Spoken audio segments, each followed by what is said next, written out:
Estamos de volta com o programa Caixa de Ferramentas daqui do Hospital das Clínicas de São Paulo, mais especificamente da ala de psiquiatria do hospital, que trata dessa questão de dependência à internet, tecnologia de modo geral.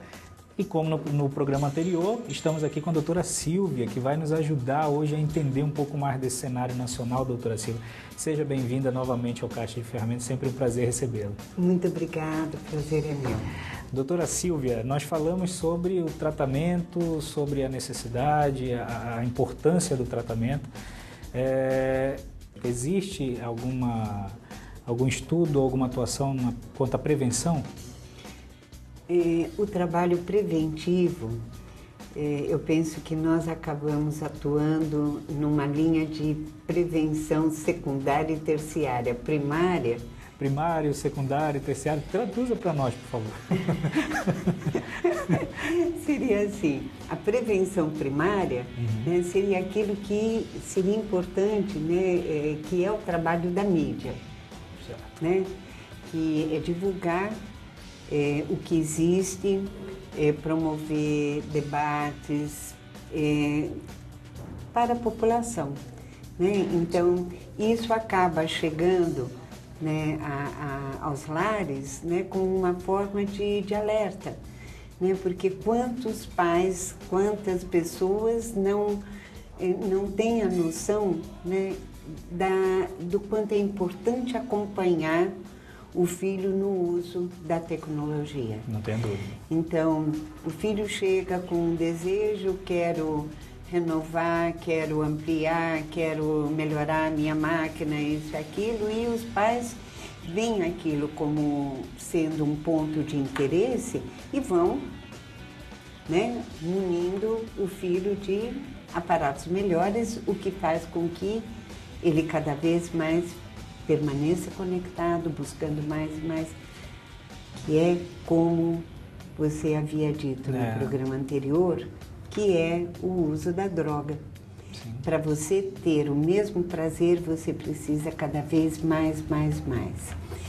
E aí, assim, nós temos, né, sido convidados para fazermos palestras, seminários. Importante. Isso tem feito parte, digamos, de uma proposta de prevenção, né? A secundária e a terciária é quando já há uma gravidade maior, né? Quando o filho já deixou de estudar, quando ele já abandonou as atividades de rotina dele, inclusive a própria saúde. Chega a ser redundante o que eu vou falar, mas assim, estou dentro do Hospital das Clínicas, mas essa questão de dependência tecnológica deveria ser tratada como um problema de saúde pública. O que a senhora acha disso? Sim. A senhora acha que devia ter mais entusiasmo em estar defendendo essa questão como um problema de saúde pública? O mundo inteiro consome tecnologia de uma maneira voraz, né? Sim. Isso é fundamental, é importante, né, que se estabeleçam regras e nós pensamos assim, tá, as regras até existem, mas a população não está consciente para esse problema, né? Os pais consideram, é só colocar limites, né? Só que os limites não são colocados e quando são colocados já estão num nível muito sério e que acaba gerando conflitos muito sérios na família. Não só para a família, mas também para toda a sociedade. Tem exemplos de realengo no Rio de Janeiro, aqui em São Paulo também, na Brasilândia, o caso do Marcelo Pesseguinho, que matou toda a família. Então, são casos que chegam a toda a sociedade e têm um impacto muito forte, né? Sim. E cada vez mais nós temos sabido de estudos que estão procurando identificar esta relação, né, dos jogos, que são jogos de competição, jogos de guerra, né, com comportamentos também agressivos. Na sua opinião, essa pesquisa está em estágio inicial, intermediário ou avançado? Olha, eu diria que ela estaria ainda no estágio inicial, porque o trabalho diretamente, né, o acompanhamento ainda é um trabalho inicial, né? Então, nós não temos ainda uma pesquisa, vamos dizer, mais de longo prazo. Né? E nesse aspecto, pode-se atuar de maneira muito mais concreta? É uma corrida desleal, né? Não tenha dúvida. O estudo em relação à quantidade de implementação tecnológica é uma corrida desleal. Completamente. E isso nós temos observado, porque ainda mais assim, nessa fase, né, adolescente, né, onde o jovem ainda está buscando, né, reafirmar a sua identidade, então ele precisa de grupos, né? Precisa de grupos. E o que eles estão buscando mais agora são grupos virtuais. E são através de jogos. E esses jogos têm regras. Se eles não saem, se eles saem do jogo por qualquer motivo, né? Eles são punidos, são ameaçados pelo grupo que joga em rede. E os jogos realmente estão ficando cada vez mais agressivos, né? Jogos de guerra. Por curiosidade, vocês já jogaram essas plataformas? Já mergulharam de maneira prática, empírica nessa pesquisa? Ou não? Eu posso falar por mim. Eu não conheço. Certo. Eu conheço porque eu pesquiso esse ou aquele jogo, mas assim, jogar, não. É dinâmica quando funciona, né? E assusta quando ouve, né? Sim.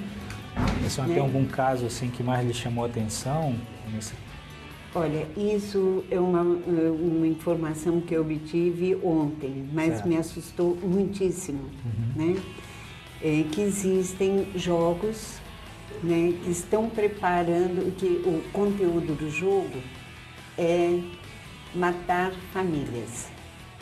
Matar pai, mãe, irmãos, todo mundo que incomoda, né, matar.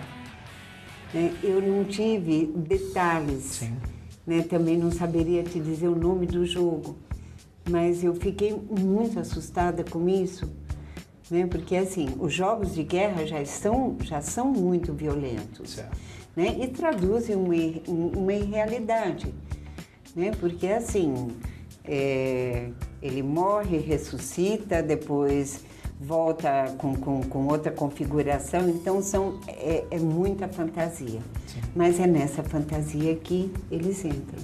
Agora, esse jogo que eu fiquei sabendo ontem, eu preciso até pesquisar, eu fiquei assustadíssima. Me fez lembrar o jovem Marcelo. O adolescente que foi instruído por esse material, na sua opinião, ele influencia ou não influencia na conduta desse adolescente? Influencia. Certo. Influencia, inclusive, assim, pela quantidade de estímulos, né? Porque aqueles que nós percebemos e aqueles que são subliminares e que a gente não percebe enquanto joga. Então, isso tudo também acaba afetando. No caso desse estímulo, esse sim já foi mapeado, né? A parte da educação é fundamental e ela tem que começar lá de trás, né? Então, nós pensamos na questão do estabelecimento de limites, né? Um bebê, ele acaba sendo educado, né, a entrar numa rotina, né, que é gradualmente estabelecida pelos pais. Sim. Né? E isso é o caminho, né? A vida inteira eles têm que ter limites, né? Perceber o que não é adequado. Sim. Por quê? Porque é a segurança para aquela criança. Exemplo, né? É o exemplo. O exemplo, também você falou, isso é super importante. O exemplo da família. Sim. A família é um modelo. Entendo. Então, aquilo que um pai, uma mãe, quer ensinar a um filho, é fundamental que eles tenham uma postura que seja coerente com aquilo que eles estão ensinando ao filho. E vai chegar um momento na adolescência onde eles vão questionar esses limites, mas eles precisam que eles sejam explicados e mantidos. Os pais têm medo dos filhos, eles têm medo do confronto com o filho, têm medo que o filho se envolva com drogas. Então, os pais acham que eles podem ir cedendo algumas coisas para os filhos para que o filho se sinta bem em casa. E no hospital, qual o número de atendimento nesses anos de atividade? O nosso programa, ele existe desde 2007. Muito recente, né? Recente. Temos o nosso grupo de pesquisas e os grupos de atendimento somam, não são tantos, né? Mas eu acredito que somam em torno de umas 100 pessoas. É muito recente, né? 100 pessoas atendidas.